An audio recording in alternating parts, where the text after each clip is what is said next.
Are you looking to learn more about minor key signatures? Sure, you may have heard a lot about major key signatures and how to find out what key you're in given the key signature or anything like that. But today we are talking about specifically minor key signatures. So you see three sharps there. What key is that? What minor key is it? Well, that's what we're talking about today. So let's get on with the lesson. Okay, the first thing I want to say is if you're new to key signatures, brand new, you don't know anything about key signatures, I'm going to kind of skip some information in this lesson because I've done so many lessons on this already. What I want to tell you is that in the description, there's a playlist that you can find that you actually want to watch because it will actually bring you back to this video in the end anyway, and it will really, really help you catch you up on key signatures and the major key signatures because I'm going to assume you already know some of that information already. So I want to let you know about that so you're not super confused. Let's get on to our first official topic. Okay, we're doing a quick review here. So remember three things basically. One is that a key tells you the tonal center and what notes are sharp or flat in a piece. And now what does that mean? Let me quickly tell you or remind you. Okay, so here we have, oh, that's the pen there. So here we have the keyboard. So a key tells you two things, as I mentioned. So say we're in the key of C. It tells you that first that the tonal center is C. What does that mean? Well, that means that most of the notes are centered around C. So some of the things what that really entails in a piece and what that means is that generally if you have a piece in the key of C, it's going to be starting and ending on C. Not 100% of the time, but most of the time. So a lot of the notes will center around whatever key that you're in. If you're playing at the scale of that key, you're going to start and end on that note. So it's called the tonal center. The other thing that it tells you is that what notes are sharp and flat throughout the scale or piece, whatever key that you're in or whatever example you're looking at. So C major obviously has 0 sharps, 0 flats. The key signature we have up here happens to be A major. First of all, it begins and ends on A. Its tonal center is A. And then you have those 3 sharps in there. So remember, those are the two things a key tells you. Now, a little bit more information on this is that for every key, there is a major and minor equivalent. I've only touched on this briefly.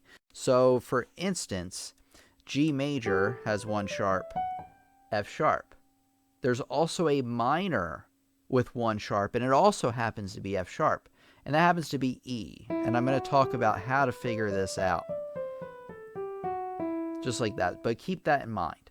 All right, let's get on to this next portion, which is you can use the key signature to figure out what key you're in. So just remember that. So remember that the key signature is this thing that we have up top here, and that depending on how many sharps or flats I have, from there you can figure out the key signature. Again, you want to check out that playlist I have for you in the description because it will really help catch you up with all this. All right. The next topic, the minor key is always. Now here's the main meat part of the lesson, 1.5 steps down from the tonic of the major key. I'm going to explain what all that means in a second. So A minor is the equivalent to C major. All right, let's take a look here. So we have, say we have actually this key with 3 sharps. So if you watch my other videos up until now, you'll know that to figure out what major key signature you're in, I'm going to go over it really quick in case somebody needs a refresher. All you do is you go to the last sharp we have. If you had a note there, right, it would be G. So because we're talking about G, you go to G sharp, you go up a half step. So this is the key of A major. Okay, so that's the key of A major, but there's also a minor key. So how do we figure out what that is? Well, going back to the slide I just talked about, the first thing you have to do is go to A, actually, which is the tonic of the key we're in. So the first note of any scale of any key is the tonic. So if you're in the key of G, G's your tonic. If you're in the key of A flat's your tonic. In this case, if we're in the key of A is our tonic. So you start on the tonic.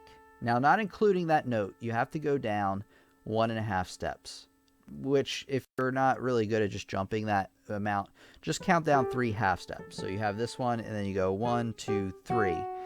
F sharp minor is the equivalent to A major. Now, one thing I want to, you may be thinking to yourself, or maybe not, why didn't I call this G flat? Because every note, you can call it either F sharp or G flat.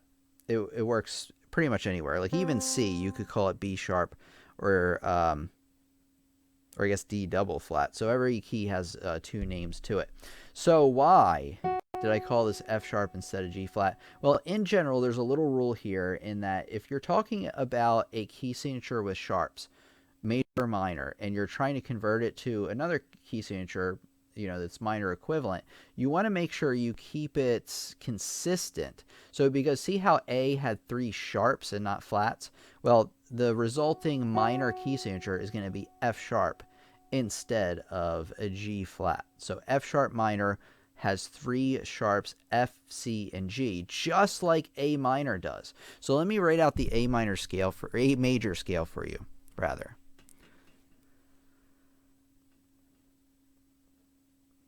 Okay, so here's the A major scale. You have from A up to the next A, and you have those 3 sharps in the middle there. Now, what does an F sharp minor scale look like? Well, you take the A major scale. I'm just going to copy it over here. And you just take it and you move it down to F. Actually, technically, it's F sharp because we still have the same 3 sharps we had before. It's just we're starting on a different note. So that's what an F sharp minor scale is going to sound like. So you're literally taking, when you're doing this, at least with, when you're doing this, basically what you're doing is you're starting the A major scale on F sharp. And that alone will make the scale minor instead of major. Okay, so now in our key signature, you can see that we have 3 flats. Those 3 flats, if you drew a note where each of those are, would be B, E, and A. Well, if you know anything about figuring out the major flat key signatures, you just go to the flat next to the last one. So in this case, it happens to be that E flat. So we're in the key of E flat now. So here's E flat on the piano. Now, one thing I want to do is find the minor key signature that's the equivalent. Now, what do I have to do? Think about it. Think back to that slide I talked about. Well, what you want to do is you want to, not including the tonic note, you start on your tonic note or whatever key you're in this case E flat, you go down how many? 1.5 steps, right? Which is 3 half steps or 3 semitones. So the answer is that C minor is the equivalent to E flat major. It has the same 3 flats. The only difference is instead of starting the scale on E flat, you're starting it on C, and that alone will make it sound minor. Okay, one thing I want to quickly mention is that you want to learn your minor scales. Now, why is this? Why would I make you learn your scales? So many students don't want to learn them. Well, when you know these scales right off the bat, you don't need to do all these conversions and things. You're just going to know that E minor has 1 sharp. Actually, I played the wrong version of it. But you'll know right off the bat, you'll know that F minor has 4 flats, B, E, A, and D. So just because I've been practicing those scales so much, it just helps things make it that much easier. I just wanted to quickly mention that. All right, on to the next topic, which is the natural minor. There are actually 3 versions of minor. I want to tell you that first off. The natural minor is the minor scale without any alterations at all. It is literally the major scale played on a different note. Sounds familiar, doesn't it? Doesn't it sound exactly what we've been talking about for the last 5 minutes or so? Well, yeah, it's the exact same thing. So everything I've been telling you up to now applies to what's called the natural minor. That's literally when you're taking the major key, you're going down 3 half steps, and then you're playing the scale on that. That is known as a natural minor. There are 2 more. Let's talk about the next one. The next one is harmonic minor. Harmonic minor is when you raise the next to last note, creating a leading tone. So why would we do that? Well, for instance, we have the C minor scale here. Let me play the C minor scale for you. Here we have the C minor scale. I'm going to play it on the piano for you. Remember that we had those 2 flats right before the end. Well, in the case of a harmonic minor, we're actually going to take this next to last note and we're going to raise it by a half step or a semitone. So whatever the next touching note is, that's what it's going to be. So in this case, we had a B flat before. We're making it into a B, a natural. So let me write that in. So there, that alone has converted the scale from a C natural minor scale to a C harmonic minor scale. So my first question was, why? But why have two versions? Well, first of all, the real reason is that they wanted to create a leading tone. Now, why? Or what is a leading tone? Well, every major scale has a leading tone, which is always the next to last note. And it always has a very pulling feeling that you really want to play that final note. Whoops. Right, if I stop there, it's uncomfortable. You really want to play that note. However, a natural minor scale, like A minor, for instance,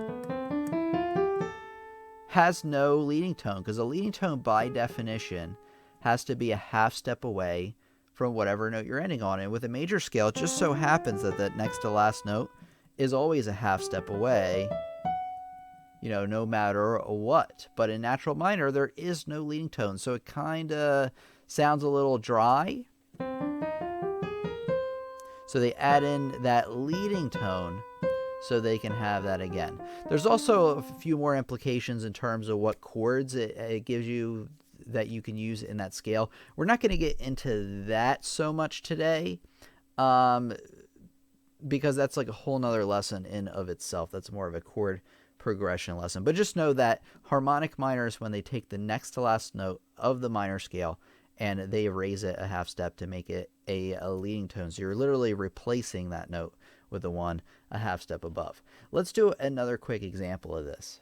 Here's our D natural minor scale. You have the D, E, F, G, A. Now careful that you have a B flat in the key signature. It's not written actually out in the scale. C, D. So it's missing a leading tone. So to turn it into a harmonic minor scale, you add in the sharp right there, and that's all you got to do. Now you're in harmonic minor. One quick thing I want to tell you is that the sharp, flat, or natural that occurs whenever you're raising that note by a half step, the next to last note, is not included in the key signature. So if you have a piece that is in harmonic minor, it's still going to have the same key signature the natural minor did, but the sharp will actually be written as an accidental, meaning that's written in the middle of the piece next to wherever note it is. So if I'm actually playing a piece in the key of D harmonic minor, you're actually going to see that C sharp not in the key signature, but written next to all the C's or some of the C's in the middle of the piece. There's another type. Right, and this is the melodic minor scale. So this one's an odd one.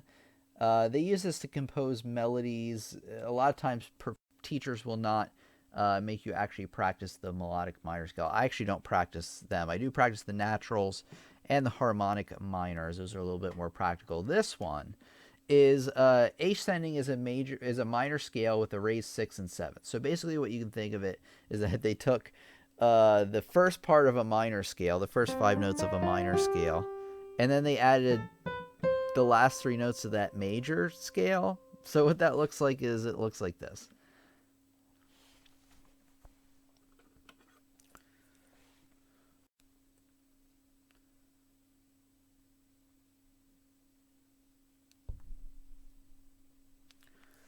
Okay, taking it back to C minor again. So you're going to have the same first 3 notes, actually 5 notes that you had before. Normally we'd have A flat, B flat, and then C to end out the scale. Keep in mind it's in the key signature there if you're wondering where it's at.